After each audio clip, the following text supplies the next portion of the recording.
We're only days away from releasing Ham Deluxe 6.9. Let's talk about it in today's video newsletter.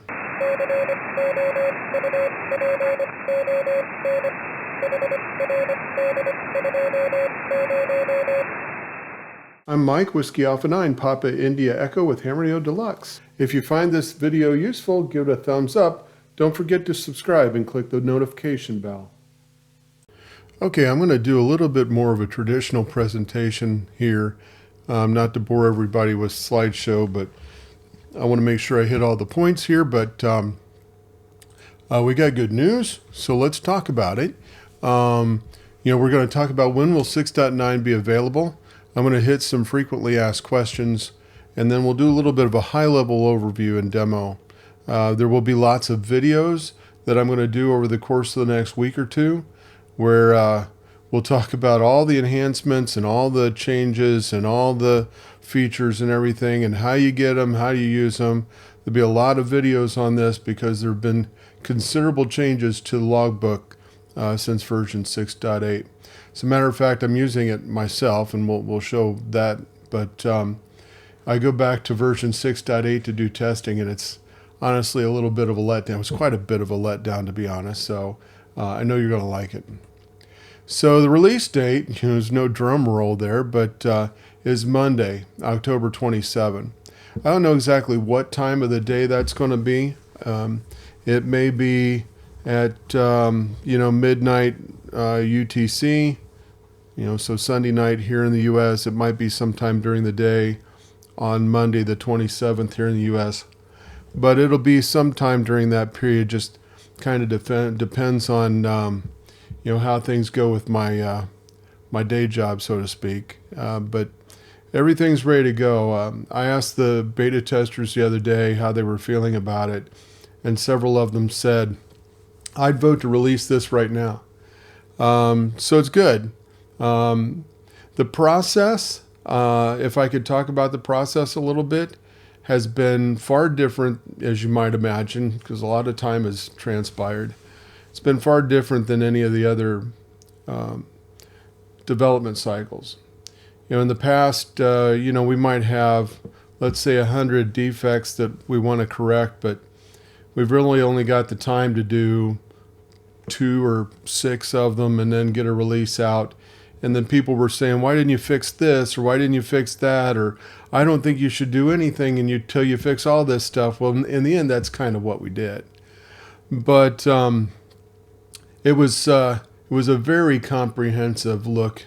And I'll talk about the statistics on that here in a minute. But by the time I added the beta testers a few months ago, the normal process of me being the alpha tester, we'd kind of exhausted that, brought the beta testers in, and then the manager of the development team accused us all of nitpicking. Interesting, but in reality, none of us really wanted to let the software go out with really even any minor things left to do on it, and so there's a lot that's been done. To be honest, there's about 10, 12 things left, but they're very minor, and I'm not going to hold the release for it. So, but most of you probably won't notice. So effectively, we've wiped the deck of all the defects in Logbook, all the existing ones anyway. So through the course of the beta process, different than it's ever been, where all the beta testers are in this every day, reporting things every day to the developer who's online with us every day. In the end, 3 developers and 1 QA person working pretty much full time, and I'll say on weekends. So, which gets to the next point. I got to thank the developers. I got to thank our beta testers. They've just been fantastic. It's interesting because when they first engaged this release, they said, why is there so much to check? And the answer is, well, because we've redeveloped the entire program. Now you'll see here in a minute it looks similar, and that's intentional. We're not going to change the overall look, but you'll find that it is quite a bit different in its look. So that said, thanking everybody, thanking customers, thanking all of you for your patience, at least the ones that were patient. I've certainly heard from plenty of you that weren't patient, and I apologize for that, but I think you're all going to find that this is well worth the wait. Just to hit a couple things real quickly, our support page is support.hamradiodeluxe.com, by far the fastest way for you to get in the support queue if that's what you seek to do. The official Facebook pages are listed there. You can get to our links for all those, plus our YouTube channel and all that stuff from the Linktree link that's shown here. So it's linktr.ee/hamradiodeluxe. So all the links are there. Check them out. And so I'm going to hit some of the frequently asked questions, because whenever I do a video, I'm going to get the same 10 questions. So I'll just hit those up front. No, this isn't the Mac and Linux version. No, this isn't version 7. Mac and Linux will be available in version 7. And I put something up here that my wife's going to kill me for, because she doesn't like for me to put dates. But it's speculation, not a promise. I don't make promise about release dates, but we've done a lot of the work for version 7 already. Certainly, Logbook is capable of running on Mac and Linux right now. We just can't release it that way. Most of the work has been done on rig control, so it's not going to take 2 years to get rig control out. In fact, the developers said, well, in just a few more months, we could actually get rig control done. There's just no way. I don't want to hold up anything for that, but let's just say more than 50% of the work on rig control has been done. Most of the work's been done on rotator control. Most of the work's been done on satellite tracking. You just won't see all those changes in this 6.9 release. DM780 is being rewritten, and I've brought in a new developer to do nothing but use AI to clean up the signal, essentially separate the signal from the noise, and use AI to better decode the signal, and put it into proper text that's readable. So there'll be pretty significant changes in DM780 when we get it done, but that's where we are with that. And on that point, are the changes limited to Logbook? Yes, this is a Logbook release, with a few exceptions. We've made a couple what I call speculative changes. One to the usability of south stop orientation and rotator control. We actually did a bit of work on this, quite a bit of work on this. It's not exactly, there's one scenario that I'm not happy with, but most of you won't notice it. So if you go into rotator control, you'll notice that there's different options now for a south stop oriented rotor, and so just check it out. Let us know, but it's not done, but it's better than what it was before. We've also made some speculative changes to satellite tracking, one of which is manual tuning, and then I've also had flip mode added. It's not really working at the moment, but that's another item that will get fully fleshed out when we go down the path of redeveloping those applications. What's new in HRD Logbook? Wow. It's going to take me weeks, probably, to do enough videos to really get through all the topics. But there have been 580 software changes. Now, if you add up the stuff in the lower left of the screen, you're going to come up with 574. And that's because there are 6 minor items that are still in test that'll move into this list before too long. And, well, certainly before the release is ready to go on the 27th. 317 defects. I will tell you that we went into this probably with about 150 defects. Some of the remainder showed up during the development process. Keep in mind, this code was completely rewritten, substantially rewritten, put it that way. All of the MFC was removed, replaced with Qt. And in the process of doing that, aided by AI in some cases, but in the process of doing that, Some things that weren't broken before got broke. And so the total number of defects landed at 317. There are 98 enhancements, and I'll show you a few of those here in a few minutes. 9 features, which you see up in the upper right-hand side, including dark mode, the image integration for QRZ, the display of a map showing you the location of the station you're working, POTA, SOTA, WWFF, blink light, light pole, DX histogram, which is wicked cool. And so that's what's going on with the changes there. It's just a pretty substantial list of things. What's it cost? This is really important because I get this question all the time, and I tell the story so often that I feel like, I don't know, I'm either doing a really poor job of explaining it or nobody's listening. But we don't sell versions, we don't sell upgrades, we don't sell the software as a subscription, right? What we do sell is new features and support to existing customers. But for new customers, the price is $99.95. I'm really certain that by the time we get to version 7 and we're supporting Mac and Linux, that the price is going to go up. Just fair warning on that one. We haven't raised the price in 10 years, so it's probably going to go up. For existing customers, the renewals are probably going to stay at $49.95, which is 12 months of new features and support. So during that period of time, you get unlimited support till the end of the new features and support date, and you get all the new features released through the end of that date. So those that purchase the renewal will get those 9 features I talked about: dark mode, the QRZ images, the map, POTA, SOTA, and all that kind of stuff. And then, like I said, there's 9 new features. So for anyone whose new features and support expiration is beyond 27 October 2025, they'll have all those already entitled. Otherwise, they're disabled until a new features and support renewal is purchased. And there may be some discounting going on a little bit, but we're not going to discount it as deeply as we've done it in the past. So that's what's going on there. And then there's a lot of talk about the hardware. Now, let me start this off by saying Microsoft on the 14th of October 25 discontinued support for Windows 10.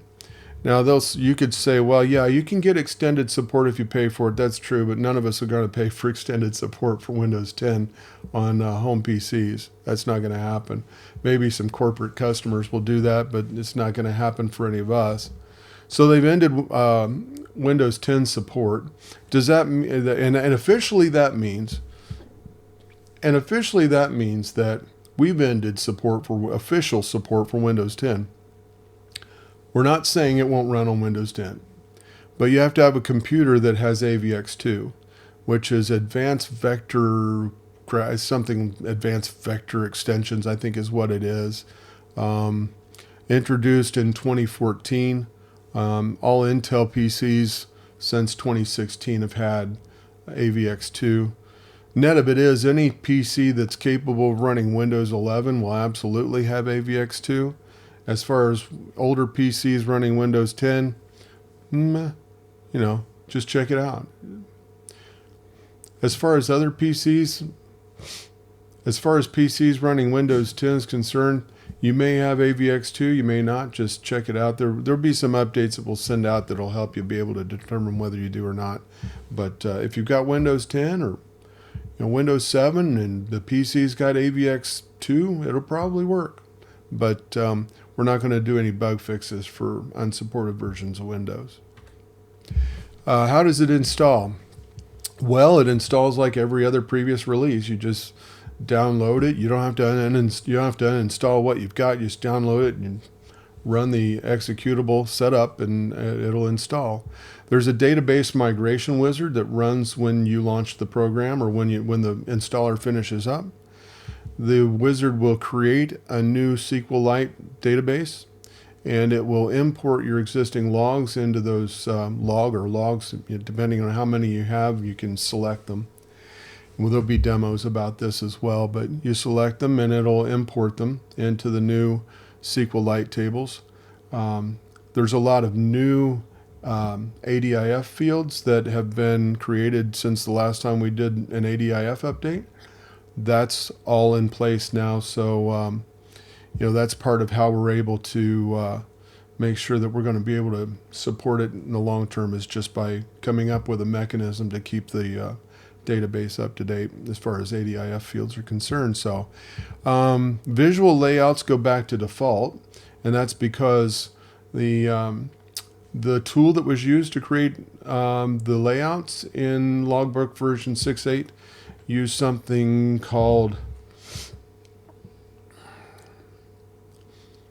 CodeJock, which was an MFC-based visualization middleware, I guess you could call it. But since MFC is gone, we had to find one for Qt, and so all of that's been replaced. You'll see that it looks quite a bit similar, and that's okay. But they do go back to default, and then you can change them to whatever you want to change them to, just like you did before. All right, let's take a look at version 6.9. Hey, let me toss in a quick message. You need stuff, and we want to help you find it. Go to amazon.com/shop/Hamrio Deluxe, and you can find everything from interfaces for your radios, ICOM gear, Yaesu gear, rotors, antennas, networking for home, labels that work with our program. You can find station PCs. I get this question all the time. You can get a really beefy computer for under $330 that comes with Windows 11. Find us on amazon.com/shop/Hamrio Deluxe. Get the stuff you need. Now back to our video. Well, I've got a 49-inch monitor, and doing presentations on a 49-inch monitor is a little dicey sometimes, so because I'm only kind of using half of it right now for what I'm showing with Logbook, and you can see it here. I'm going to probably zoom in on some of the pieces here, but all I'm going to talk about right now is what you're looking at, everything that's on the screen. There'll be deep dives that I'm going to do about almost all of this stuff, but I'm just going to do a really quick superficial view of what's going on. Okay, so the first thing is you'll notice over here on the left-hand side where my buddy Greg has his stuff over here. There's an image up here that comes from the QRZ.com page. So Greg has this view of his ranch down in Central Texas shown there. Over here you'll see kind of a tabular view, or kind of a leaderboard looking view of what modes I've worked Greg on by band. So I can see that I've confirmed Greg on 80 meter digital, 40 digital, 30 digital, 20 meters digital, and 12 meters digital. One of these days I'm going to have to actually have conversations with him. His QRZ info is there. Down at the bottom you can see the United States, and pretty much I've confirmed everything. Obviously there's no phone on 30 meters, but oddly I've not confirmed the United States on 30 meters CW nor 17 meters CW. So for all those that have worked me on either of those, you just send in your confirmations, please. We've got HRD alert going on here, and you can see the decodes coming in. If I click on one of them, you can see it updates the information over here, and you can see how fast this is happening. I'm not editing this part of the video. It's coming up pretty quick. If I just put something there, boom, it's kind of up there right away. If I double clicked on it, obviously it would start transmitting back through WSJTX. But just like the DX cluster, it's showing me what I need by country, country, grid, county, state, whatever. So, if I clear it, it would just take me back to the beginning, and I would see the next round of decodes, which will come in here in just a moment. There we go. And you can see U.S. counties, states, and all that kind of stuff coming in. So if I want to come over here and say, just show me the ones where they're calling CQ, I can do that. Showing me the ones where they're calling me, I can do that. There aren't any. If I want to see the ones that are CQ or me, I can do that. That's pretty helpful. Anyway, so that's HRD alert. DX clusters over here. Now, a lot of people said that the color that we had shaded the alarmed ones in the past was hard to see. So instead of being kind of maroon or dark brown, they're now kind of a combination of orange and yellow. Get you to kind of almost a rust colored or whatever it is that's here. And I've got the work status indicator filter on right now, but if I let go of that, you can see that it'll show you all the ones that are there. One of the coolest things, and I didn't show it in HRD Alert, but let me just show you, there's a find button right here. If I put in find and put in 603T, it actually filters it to just those. I mean, how cool is that? You don't have that in 6.8. I mean, and that's an enhancement. That's not a feature. You get that by downloading the new version of the software. You put that in. If you want to change it to something else, you could. But let's say PY5QW. If I put in PY5QW, I would see that one there. If there were multiple there, you would see them. That's pretty cool. And it also works over here in HRD Alert. So if I put in NA3M, for example, I'm going to come here and put in NA3M, and we can see all the different decodes that came through with that in the calls, or in the message. Pretty cool. The DX histogram, I love this. This is going to show you where all the action is. So you ever get into your shack and you think, wow, I'm just going to fire this up, and where do I go? And so this shows you where the action is based on the DX spots that have been received to the DX cluster over the course of the last 2000. And so it's going to show me, where all the action is, and you can see that it's, 40, 30, and 20 primarily. There's still some stuff on the other bands. You can see whether they're phone, digital, or CW, and just in case you haven't noticed, everybody's working FT8 now, so it's all going to pretty much show up digital, but there's a little bit of activity in CW right now in 40 and 20, and some voice actually going on 40 and 20. So that's what's going on there.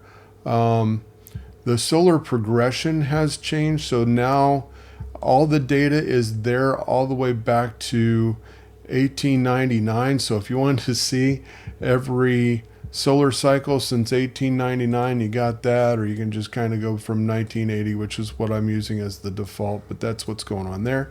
Down here at the very bottom, since a lot of people don't go and look at the announcements or look at the solar weather or whatever, and so what we did was we put the most recent one of those announcements at the bottom, so you can see that. I happen to put the gray map over here on the lower right, and then the band map over here. Of course, this is the logbook pane here. If I double click, QSO comes up really quick. It's actually something in the neighborhood of 3 times faster than it was before overall, and we use some tools to measure that. So it's pretty cool. So as an overview, that's kind of just the front screen of this. I'm going to get into some other videos showing a lot more about how this works. There'll be a video showing how the install runs from beginning to end so that you can see that before you try to install. It's pretty simple, but you should probably look. Always make sure you do backups of your log, but this will do it for you too. And so there'll be a lot of information coming on this stuff. So thanks for watching this much of the video. Plenty to come. Keep your eyes open for 27 October. Sometime during the day, we'll send out a release announcement. It'll be posted on our website. Download it, install it, and you're good to go. 73 from Mike, Whiskey Alpha 9, Papa India Echo.